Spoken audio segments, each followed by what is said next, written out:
Je me moque beaucoup de cette image de l'enfer de Shazam 2, mais au moins elle va permettre à notre cher Djimon Hounsou d'avoir plus de temps d'écran dans cette vidéo que dans tout Rebel Moon, et ça c'est beau.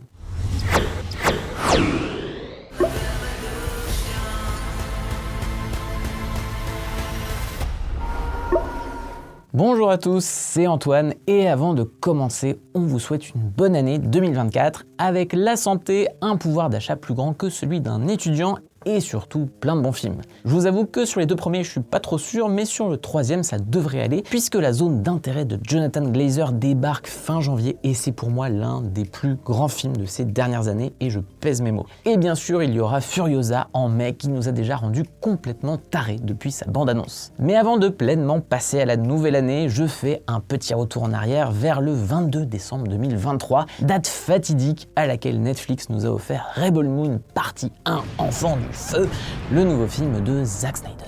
Dans l'idéal, j'aurais fait cette vidéo plus tôt, mais d'une part, on a pris des vacances bien méritées, et d'autre part, Netflix n'a pas daigné montrer le film à la presse française en avance, ou du moins à une partie d'entre elles. Ça m'a obligé à rattraper la chose tôt le matin, histoire de pouvoir quand même faire une critique écrite que je voulais prendre le temps de décanter et que je vous incite à lire sur le site. Donc pour faire un récap rapide, Rebel Moon est le nouveau méga projet de Zack Snyder, un space opéra qu'il a en tête depuis longtemps et qui mélange Star Wars et les 7 samouraïs. Et Warhammer 40 000 aussi. Beaucoup. Vraiment, vraiment beaucoup.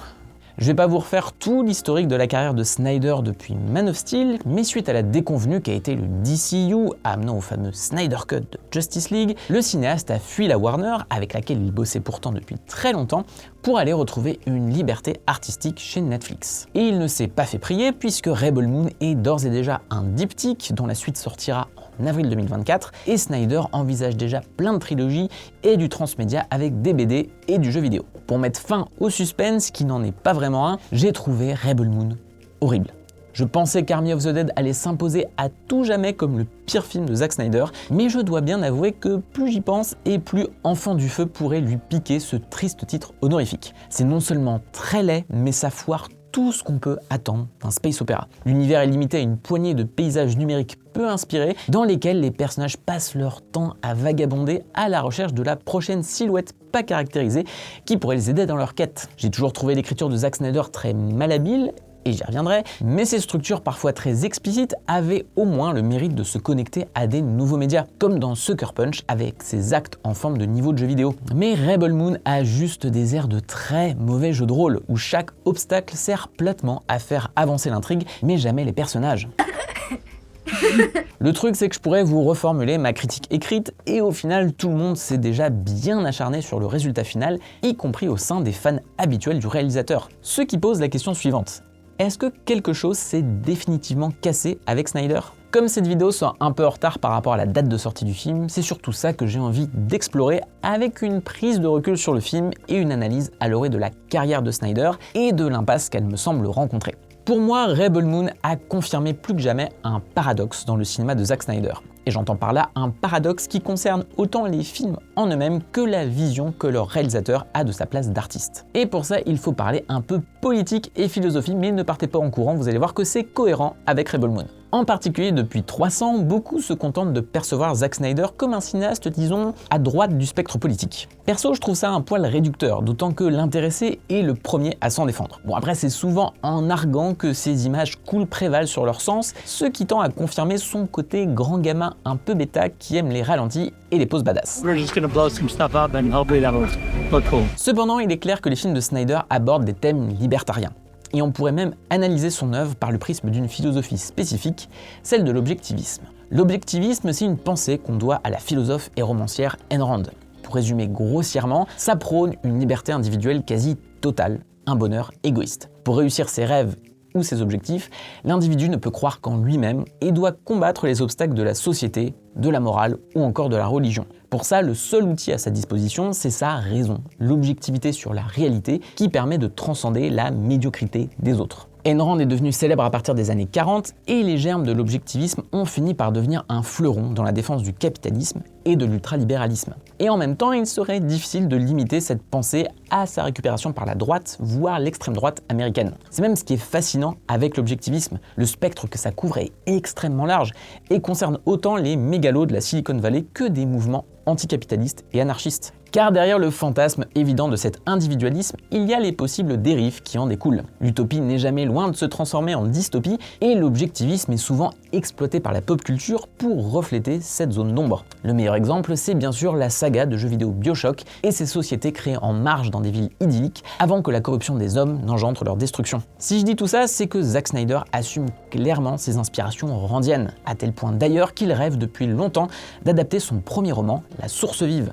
D'ailleurs, je vous recommande chaudement la première adaptation du livre, réalisée par King Vidor en 1949, qui est à la fois très joliment réalisée et passionnante. Bon, je vais pas vous faire toutes les instances objectivistes de son cinéma, mais quand on part d'Ayn Rand, qui définit le concept d'homme comme un être héroïque, dont l'accomplissement productif est sa plus noble activité, disons que l'imagerie de Snyder a le mérite de l'illustrer assez explicitement. Avec 300 Watchmen, on est face à des surhommes musculés qui ne trouvent de but à leur existence qu'en étant en marge du système. Pas comme nous quoi. Et bien sûr, il y a le cas de Superman. Dans Batman v Superman, l'homme d'acier ne suscite pas l'optimisme qui entoure habituellement le personnage. Il questionne la population justement parce qu'il s'élève au-dessus des autres. Lui voudrait aider, inspirer au travers de ses pouvoirs, mais la société humaine ne souhaite qu'une chose, le canaliser. D'ailleurs, si je trouve que le Lex Luthor de Jesse Eisenberg a des dialogues dignes d'une mauvaise disserte de philo, son écriture est typiquement celle d'un méchant randien. God is all powerful, he cannot be all good. And if he is all good, then he cannot be all powerful. Ok, super. Sa motivation première, c'est qu'il ne supporte pas que Superman puisse amener à repenser notre monde, à chercher le meilleur en nous-mêmes. En bref, si on considère l'objectivisme comme l'une des clés de voûte du cinéma de Snyder, bien qu'elle ne soit pas unique, entendons-nous bien, ça aide à mieux comprendre son goût prononcé pour la glorification à l'extrême de ses figures héroïques et par extension ses tics de mise en scène, ses ralentis esthétisés, ses jeux avec les lens flares et la peinture de monde au bord du gouffre en attente de sauveurs ponctués de teintes sépia et de couleurs désaturées. Maintenant, pour en revenir à Rebel Moon, j'ai l'impression que c'est un film qui passe complètement à côté de son sujet, et en partie à cause de tout cet angle que je viens d'exposer. Bien sûr, le principe même du film est hautement randien, puisque l'héroïne, Kora, se lance en quête d'êtres exceptionnels, de rebelles qui veulent combattre l'uniformisation de la galaxie prônée par les nazis de l'espace. Mais c'est tout, alors que, comme je le disais plus tôt, l'intérêt de l'objectivisme dans la pop culture réside dans son ambiguïté, dans ses dérives potentielles. Et pour moi, c'est bien le seul truc intéressant dans le fait de voir un Star Wars sauce Snyder. Chez George Lucas, le manichéisme de la trilogie originale était vite contrasté par la prélogie. En voulant assurer l'émergence stricte d'êtres supérieurs au travers des Jedi, l'ordre n'a fait que précipiter sa chute et la naissance de l'Empire. Là devait résider le centre de Rebel Moon. Si Snyder filme des antagonistes à la politique fascisante et totalitaire, en quoi ces héros se démarquent-ils? S'ils s'émancipent de l'ordre et de la morale de leur monde de manière égoïste, n'est-ce pas pour créer à leur tour leur propre utopie, qui peut à son tour partir en couille? Vous pourrez dire que je pars un peu loin, mais au final ça me ramène à une problématique plus simple. Rebel Moon est un film qui pourrait être rempli de zones de flou, de contrastes et de tensions par rapport au fonctionnement de son univers. Mais rien n'existe ou ne prend vie. Tout simplement parce que Snyder filme tout de la même façon. La première scène de baston où Kora se fight contre les soldats dans la grange possède les éternels ralentis du réalisateur. Mais c'est normal, c'est la bascule du récit, l'acte de résistance inaugural de l'héroïne. Sauf que juste après, lorsqu'il faut présenter en flashback ses traumas guerriers sur le champ de bataille lorsqu'elle était soldate, eh bien Snyder y plaque les mêmes effets, comme s'il n'y réfléchissait même plus. C'est presque ironique qu'un cinéaste autant concerné par l'unique et l'exceptionnel en vienne à autant uniformiser sa mise en scène. À vrai dire, lorsque j'ai vu Rebel Moon, c'est la question qui m'a titillé pendant tout le visionnage. Que cherche à filmer Snyder? Et faute de réponse claire, on se retrouve à juste voir dans son film toutes les références et les inspirations qu'il mélange avec plus ou moins de subtilité. Enfin, surtout moins.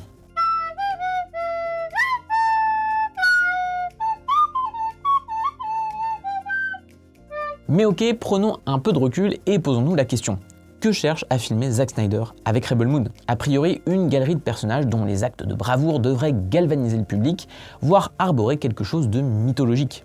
Ça a toujours été le but de Snyder, et la première partie semble accumuler ses héros à la manière d'un passage obligé avant le grand final de la deuxième partie. Sauf que ça encapsule le problème majeur de son cinéma, peut-être même à un niveau inédit. Si vous connaissez le génial vidéaste The Nerdwriter, il avait pointé du doigt ce problème dès 2016 dans une vidéo sur Batman v Superman que je vais mettre en description. Dans cette vidéo, il revenait sur ce qui faisait pour lui l'échec du film, l'incapacité de Snyder à façonner des scènes de cinéma. Pour résumer sa pensée, le style de Snyder se charge tellement de compositions parfaites et de plans waouh qu'il peine à les imbriquer organiquement. Il n'y a pas de scène chez Snyder, mais des moments, des instants suspendus et épiques qui s'entassent avec des justifications plus ou moins finaudes. Le résultat, c'est que Snyder privilégie toujours les effets de montage et de style à une focalisation sur un espace ou un dialogue. Et du coup, les personnages vivotent et se cherchent des motivations pour en arriver au prochain moment. En soi, c'est tout le problème de BVS qui met une plombe pour justifier artificiellement le combat entre les deux super-héros.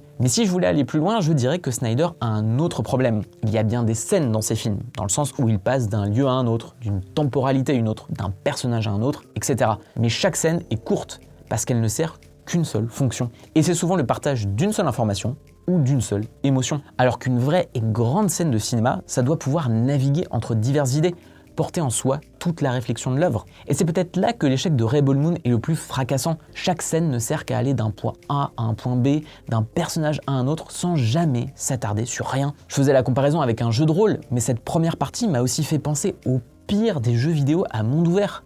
Comme si j'avais passé mon temps à faire des voyages rapides sur la map pour rejoindre la prochaine quête FedEx poussive. Un exemple parmi d'autres que je trouve révélateur, c'est l'introduction de Nemesis, le personnage de Dunabe. Korra et sa clique débarquent sur sa planète, qui ressemble d'ailleurs à n'importe quel enfer industriel à la Coruscant. On a droit à 2 plans larges, un gros plan sur un ascenseur dans lequel on isole un figurant qui appuie sur un bouton, et hop, on raccorde direct sur le personnage en gros plan. Il n'y a aucun travail d'échelle, aucune transition entre le panorama en CGI et son corps, alors que c'est la base pour nous faire accepter le rapport tangible entre deux images. Jamais je ne crois au fait que Nemesis existe dans cet espace, et d'ailleurs je ne crois jamais au fait qu'elle existe dans ce film, puisque Snyder a gardé les premières interactions avec le reste du groupe hors champ. La meuf a même pas le temps de dire bonjour. Il s'est fait niquer sa mère! Et là on en arrive à l'autre problème de Rebel Moon. S'il semble manquer autant de choses, c'est bien parce que Zack Snyder promet une version longue d'Enfants du Feu, avec 1 heure de film en plus et surtout plus de sang et de sexe. Vous le savez sans doute, mais avant même le Snyder Cut de Justice League, c'était un peu sa spécialité à Zack, que ce soit sur Sucker Punch, BVS et bien sûr les 3 versions différentes de Watchmen. Sauf que par rapport à ce que je disais plus tôt, j'en viens à trouver la démarche malhonnête. Bien sûr, une version longue ou un Director's Cut, ça peut ressusciter un film malmené par un studio.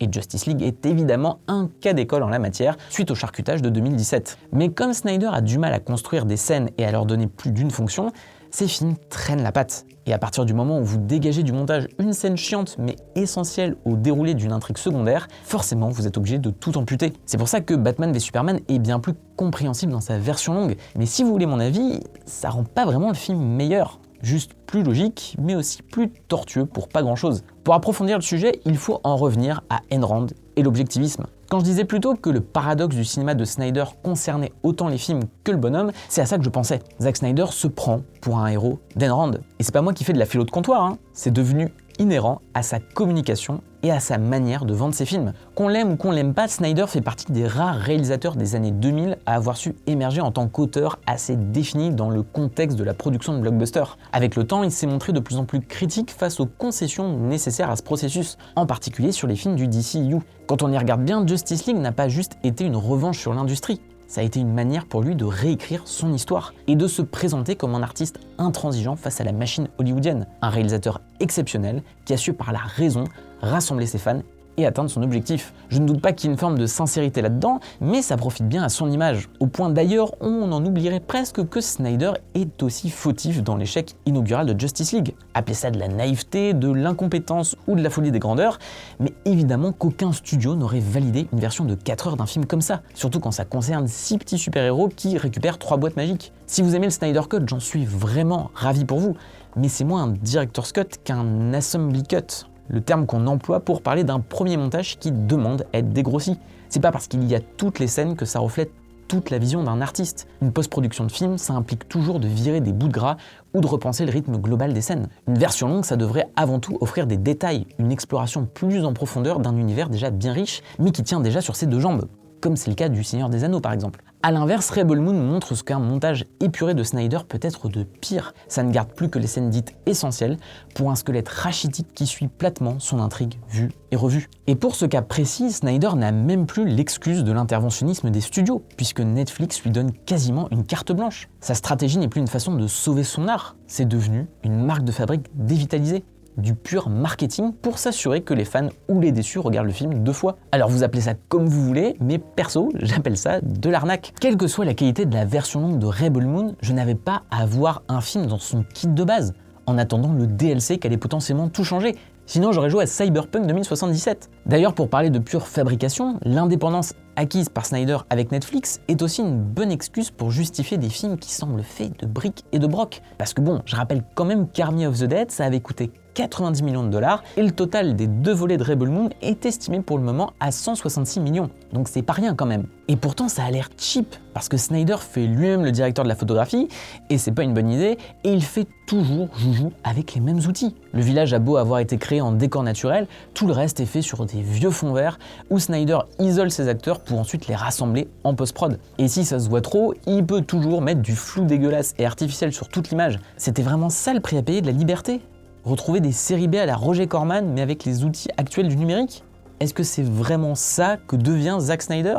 Une parodie de lui-même qui a cru s'offrir un totem d'immunité depuis qu'il a ramené à la vie son film maudit ? C'est ça qui m'attriste le plus en fait. J'ai jamais été un grand fan de Snyder, mais je lui reconnais des qualités évidentes, notamment sur le plan technique. Et j'aime vraiment bien Man of Steel et Le Royaume de Gaoul parce qu'il était un peu plus contraint par le scénario. Mais avec Rebel Moon, il a clairement mis la charrue avant les bœufs, en nous promettant la franchisation d'un truc qu'on n'avait même pas vu, alors que c'est exactement ce qu'il n'a cessé de répudier à Hollywood. Et pour le moment, bien qu'Enfant du Feu ait été numéro 1 sur Netflix, c'est avec des chiffres bien plus faibles que d'autres productions du genre. Si je me réfère aux stats toujours bien renseignés de Netflix et chiffres, Rebel Moon a enregistré 23,9 millions de vues sur ses 3 premiers jours de sortie, là où The Killer en a fait 27,9 et Le Monde après nous 41,7 millions. Donc pas sûr que Netflix tienne là son Star Wars maison qui devrait s'étendre dans les années à venir. Du coup, avec tout ça, je serais bien tenté de conclure de manière un peu pessimiste. Comme je le disais, si l'objectivisme d'Ayn Rand est souvent représenté pour ses dérives, il faut croire que l'utopie snyderienne s'est transformée en dystopie. Zack Snyder s'est toujours perçu en grand artiste incompris du système, résistant pour mener à bien sa vision. Mais cette vision, il en a fait maintenant quelque chose de bêtement commercial et répété. Une machine qui s'enraye, mais dont il reste le meilleur VRP. Et je suis pas tellement sûr qu'Ayn Rand approuverait. Voilà, c'est la fin de cette analyse sur Rebel Moon, qui n'en était pas vraiment une, vous m'en excuserez. Encore une fois, je vous renvoie à ma critique écrite sur le site d'Écran Large si vous voulez plus de détails sur le film. J'en profite également pour vous recommander un vrai bon film sur Netflix, ça s'appelle Le Cercle des Neiges, c'est le nouveau film de mon chouchou Juan Antonio Bayona, le réal de L'Orphelinat et de Quelques minutes après minuit. Ça raconte l'histoire vraie des survivants d'un crash d'avion dans la cordillère des Andes, c'est magnifique et tendu, et j'ai aussi écrit dessus sur Écran Large. Je vous rappelle d'ailleurs que si vous voulez nous soutenir, on propose sur le site un abonnement qui vous permet contre quelques euros par mois d'avoir l'exclusivité sur plusieurs articles chaque semaine. Le lien est en description et on a aussi un beau podcast qui s'appelle La Réu et sur lequel on devrait prochainement reparler de Zack Snyder. Sur ce, je vous dis à la prochaine. Ciao!